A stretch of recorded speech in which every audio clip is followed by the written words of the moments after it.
जय मसीह की प्रिय भाई और बहनों, यीशु के नाम से मैं एक और बार आप सबका इस चैनल में स्वागत करता हूं। तो आइए आज हम लोग एक सवाल को देखेंगे जो कि जी इनबॉक्स में पूछा गया है, और वो ये था कि अगर हम यीशु का चेला बनना चाहते हैं तो क्या हमें अपने सेकुलर जॉब्स को छोड़ के मिनिस्ट्री में ज्वाइन करना चाहिए। क्योंकि हम लोग देखते हैं जब यीशु मसीह ने अपने चेलों की बुलाहट दी शुरुआती दिनों में, तो उनके चेले मछुआरे थे और यीशु ने कहा कि सब कुछ छोड़ दो और मेरे पीछे हो लो। तो क्या ये ज़रूरी है या ये मैंडेटरी है कि अगर मैं यीशु मसीह को अपना उद्धारकर्ता प्रभु मान चुका हूँ तो फिर मुझे अपनी सेकुलर नौकरी छोड़ देना चाहिए और मुझे तुरंत मिनिस्ट्री में ज्वाइन करना चाहिए। तो इसका मैं आपके सामने एक छोटा सा एक प्रेजेंटेशन देना चाहूँगा या फिर समझाना चाहूँगा, और इसमें मैं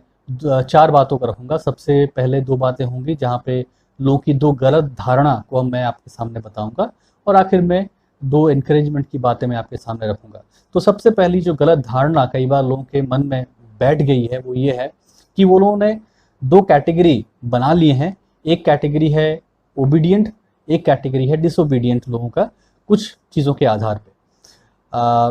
ओबीडियंट यानी कि आज्ञाकारी वो लोग हो जाते हैं जो लोग यीशु मसीह को अपना प्रभु और उद्धारकर्ता मानने के बाद तुरंत अपनी नौकरी को वो लोग छोड़ दिए, त्याग दिए, और तुरंत वो लोग सेवकाई में जुड़ गए या बाइबल कॉलेज चले गए। दूसरा कैटेगरी है डिसोबीडियंट, अनाज्ञाकारी लोग। ये वो लोग हैं जो यीशु मसीह को अपना प्रभु और उद्धारकर्ता मानने के बाद अभी भी अपने सेकुलर जॉब्स में कंटिन्यू कर रहे हैं, और इसलिए वो लोग को डिसोबीडियंट बताया जाता है या अनाज्ञाकारी बताया जाता है। ये एक गलत धारणा है, ये एक गलत सोच है, क्योंकि यहाँ पे हम बिना किसी बेस के अपने ही एक धारणा से सब लोगों को एक ही नज़रिए से देखते हैं, मतलब 2 कैटेगरी में तुरंत बांट देते हैं। और जो लोग नौकरी कर रहे हैं वो लोग हो गए अनाज्ञाकारी, और जो लोग नौकरी नहीं कर रहे हैं, डायरेक्ट सेवकाई में हैं, उनको हम लोग बता देते हैं कि भाई वो लोग आज्ञाकारी है। हमें समझना है कि बाइबल क्या बताती है, आज्ञाकारी होने का अर्थ क्या है और या फिर अनाज्ञाकारी होने का अर्थ क्या है। बाइबल हमें बताती है कि एक मसीह होने के बाद, यीशु मसीह को अपना प्रभु और उद्धारकर्ता जानने के बाद, हमें अपने पापमय जीवन के ऊपर जय प्राप्त करना चाहिए। हमें अब अपने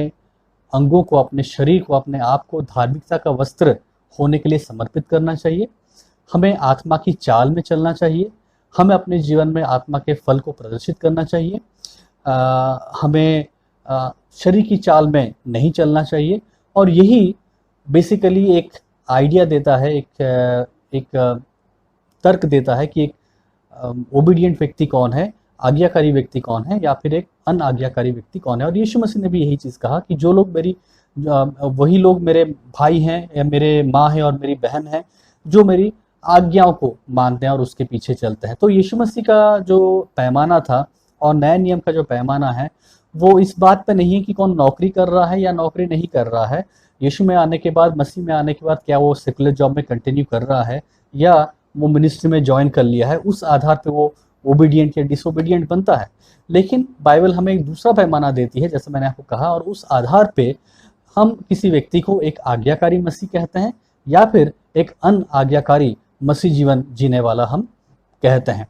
तो हमें देखना ये भी है कि जिस तरह पौलुस हमें बताते हैं 1 कुरिन्थियों और 7 अध्याय और उसके 20 पद में, कि जो भी व्यक्ति जिस अवस्था में था उसे उसी अवस्था में रहना चाहिए जब वो प्रभु में आया। तो वहाँ पे हम संदर्भ में जाते हैं 1 कुरिन्थियों उसका 7 अध्याय और उसका 20 पद, वहाँ पे हम खतना और खतना रहित के संदर्भ को देखते हैं कि वहाँ पे पौलुस कहते हैं कि अगर कोई व्यक्ति खतना रहित है, यानी कि खतना उसका नहीं हुआ है, तो अब वो प्रभु में आने के बाद उससे खतना अपने आप को कराने की आवश्यकता नहीं, और ये प्रूफ नहीं है कि वो अब आज्ञाकारी है। इसलिए जो व्यक्ति जिस अवस्था में है उसी अवस्था में वो रहे। और ठीक वही चीज़ हम उसका ब्रॉडर एप्लीकेशन जब हम अपने ऊपर लागू करते हैं तो हम ये भी कह सकते हैं यहाँ पे कि उसी आधार पे अगर कोई व्यक्ति नौकरी कर रहा है तो फिर वो नौकरी कर सकता है और उस नौकरी में कंटिन्यू कर सकता है। जिस अवस्था में वो है उस अवस्था में वो रहे। ज़रूरी नहीं है, ये मैंडेटरी नहीं है, ये एक नियम नहीं है कि अच्छा अपनी आज्ञाकारिता को दर्शाने के लिए, अपनी आज्ञाकारिता को प्रूफ करने के लिए, साबित करने के लिए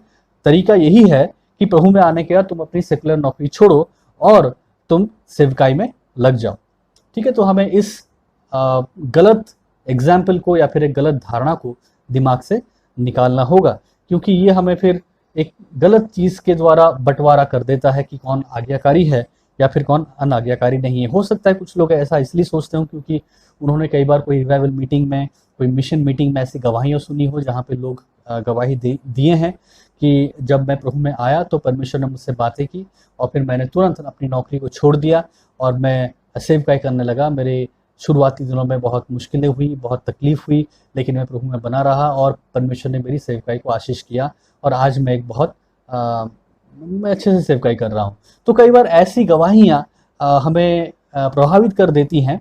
और हम इस गवाही को हर एक के ऊपर लागू करना शुरू कर देते हैं और हमें लगता है कि अच्छा, इस व्यक्ति ने नौकरी को छोड़ दिया, त्याग दिया और सेवकाई में आ गया और ये एक आज्ञाकारी मसीह जीवन को दर्शाता है, इसीलिए हमें भी ऐसा ही करना चाहिए। जो व्यक्ति ऐसा करता है वो आज्ञाकारी है, जो व्यक्ति ऐसा नहीं करता वो अनाज्ञाकारी है। ये था पहला मिसकंसेप्शन जिसे हमें बचना है। दूसरा, कई बार लोग ये समझते हैं कि जो लोग सेकुलर जगह पे काम करते हैं, सेकुलर नौकरी करते हैं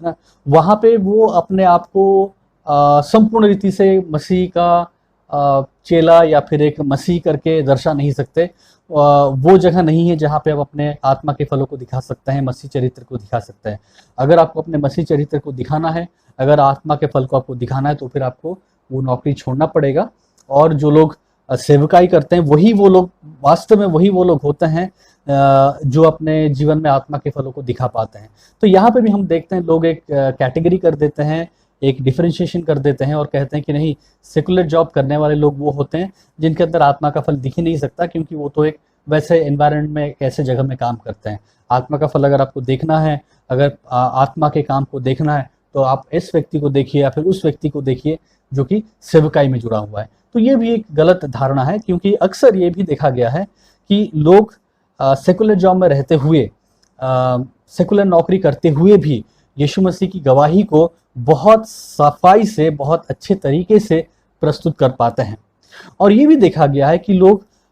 मिनिस्ट्री में होने के बावजूद भी, सेवकाई में होने के बावजूद भी, पास्टर होने के बावजूद भी या मसीह संस्थाओं में काम करने के बावजूद भी उनका व्यक्तिगत मसीह जीवन एक सही मसीह जीवन नहीं होता है, उनका सामाजिक मसीह जीवन भी एक सही मसीह जीवन नहीं होता है और उनके जीवन में कई बुराइयां या ऐब दिखते हैं और लोग उनको देख के कहते हैं कि भाई ये कैसा मसीह है, ये सेवकाई में है या पास्टर है या फिर मिनिस्ट्री कर रहा है, लेकिन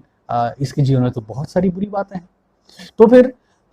इस आधार पे हम लोगों को डिफरेंशिएट नहीं कर सकते और कह नहीं सकते कि अच्छा ठीक है, जो व्यक्ति नौकरी छोड़ चुका है, सेवकाई कर रहा है, वो ओबीडियंट है और उसमें ही आत्मा के फल दिखेंगे। जो व्यक्ति नौकरी कर रहा है, सेकुलर जॉब में है, वो ओबीडियंट नहीं है, वो अनाज्ञाकारी व्यक्ति है और उसमें आत्मा का फल नहीं दिख सकता।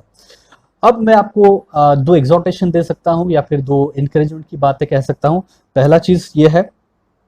कि अगर परमेश्वर आपके हृदय में एक बोझ को डाल रहा है, अगर परमेश्वर आपके हृदय में एक रेस्टलेसनेस जिसे कहते हैं, यानी कि एक बेचैनी को डालता है, तो हो सकता है कि ये एक तरीका है जिसके द्वारा परमेश्वर लोगों के जीवन में काम करता है, क्योंकि परमेश्वर अलग अलग लोगों के जीवन में अलग अलग तरीके से काम करता है। तो कई बार परमेश्वर लोगों के जीवन में एक बेचैनी को डालता है, लोगों के जीवन में एक बर्डन को डालता है और उन्हें खास जगह में जाके मिशनरी बनने के लिए, खास लोगों के बीच में जाके सेवा करने के लिए एक बर्डन को, एक लगातार एक जलती हुई आग को, एक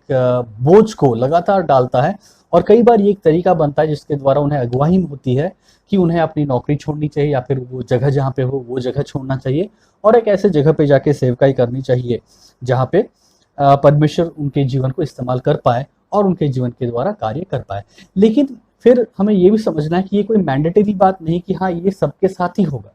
तो अगर आपके साथ ऐसा अनुभव हो रहा है तो बहुत अच्छी बात है, लेकिन अगर आपके साथ ऐसा अनुभव नहीं है जहाँ पे आपको एक खास बोझ नहीं मिल रहा है, आपको एक खास बेचैनी आपके हृदय में उमड़ नहीं रहा है, जैसा कि कई बार आप गवाहियों में सुनते हो किसी के बारे में जो कहता है कि नहीं, मेरे अंदर एक अजीब सा बोझ होने लगा था, मुझे एक बेचैनी होने लगी थी और मुझे वो जगह के लिए, उन लोगों के लिए बहुत तड़प लग रहा था और मैं आखिर में वहाँ पे गया और सेवकाई को किया। अगर आपके साथ ऐसा हो रहा है बहुत अच्छी बात है, लेकिन अगर आपके साथ ऐसा नहीं हो रहा है तो आपको दुखी होने की आवश्यकता नहीं है, आपको निराश होने की आवश्यकता नहीं है, आपको डिस्करेज होने की आवश्यकता नहीं है और फिर अपने आप को हीन समझने की आवश्यकता नहीं कि भाई उस व्यक्ति का विश्वास शायद बहुत अच्छा है, इस वजह से परमेश्वर उसके जीवन में ऐसा कार्य कर रहा है, और शायद मैं एक पापी व्यक्ति हूँ, मेरा जीवन इतना अच्छा नहीं है।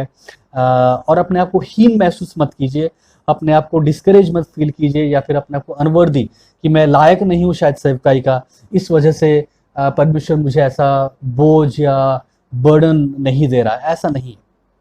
आप जहाँ पे हैं, आप जैसे हैं, अगर आप परमेश्वर के वचन के अनुसार चल रहे हैं, अगर आप परमेश्वर के द्वारा दिए गए आत्मिक दान और वरदान के द्वारा अपने स्थानीय कलीसिया में अपनी सेवा को दे रहे हैं, अगर आप एक आत्मा की चाल को चल रहे हैं, शरीर की लालसाओं से के अनुसार नहीं चल रहे हैं, और आप अपने कार्य को कर रहे हैं, चाहे सेकुलर जॉब में है, चाहे मिनिस्ट्री में है, तो भी परमेश्वर आपके जीवन को इस्तेमाल कर रहा है।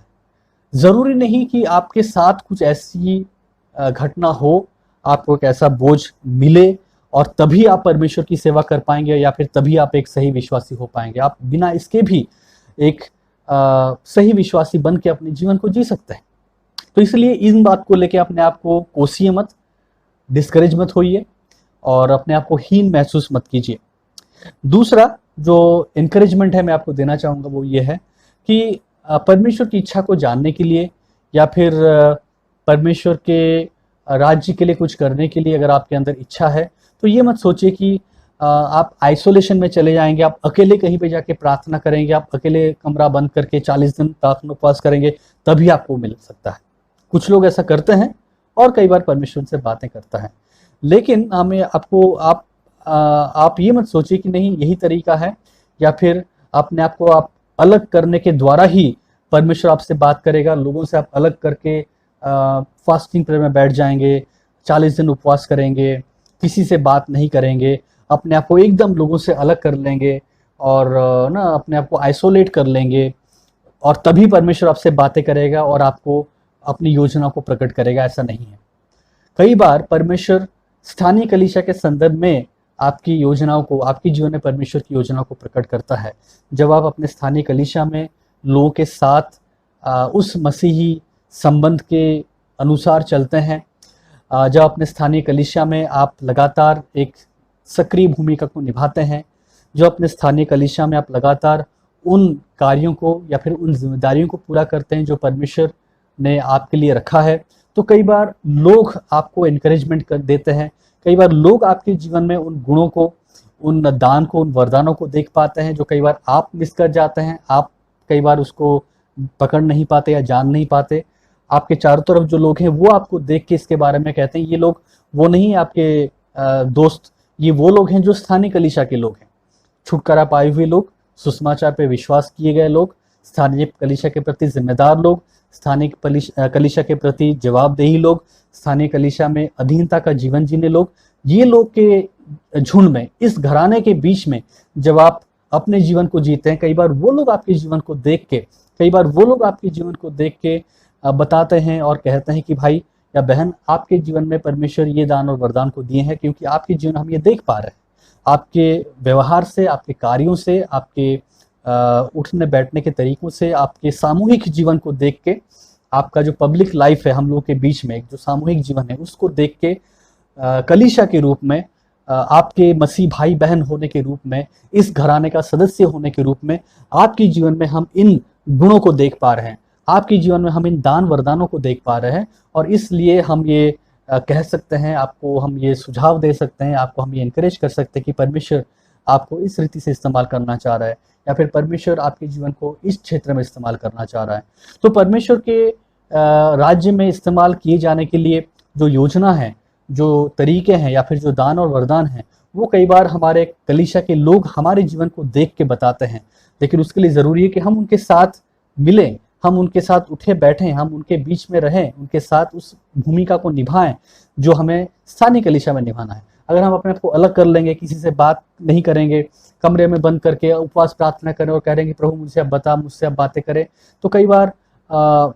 इसके द्वारा आप जान नहीं सकते हैं। तो आपको एक बैलेंस लेके चलना है, आपको एक संतुलन लेके चलना है। आपको हर चीज़ में कैटेगराइज नहीं करते ना कि अच्छा भाई ऐसा करेंगे तो ओबीडियंट है, ये है तो डिसओबीडियंट है। जो सेवकाई कर रहे हैं वो ओबीडियंट है, परमेश्वर के जीवन में कार्य कर रहा है। जो सेकुलर जॉब कर रहे हैं वो डिसओबीडियंट है, परमेश्वर के जीवन में कार्य नहीं कर रहा है। तो हमें इस गलत धारणा से बाहर निकलना है तो मेरा आपसे सुझाव यही होगा कि नहीं, ये मैंडेटरी नहीं है कि अगर आप प्रभु में आए हैं, अगर आप यीशु मसीह को विश्वास किए हैं, तो ये मैंडेटरी नहीं, एक नियम नहीं है कि नहीं आपको अपना सेकुलर जॉब छोड़ना ही होगा और तुरंत सेवकाई में ज्वाइन करना है या बाइबल कॉलेज जाना है।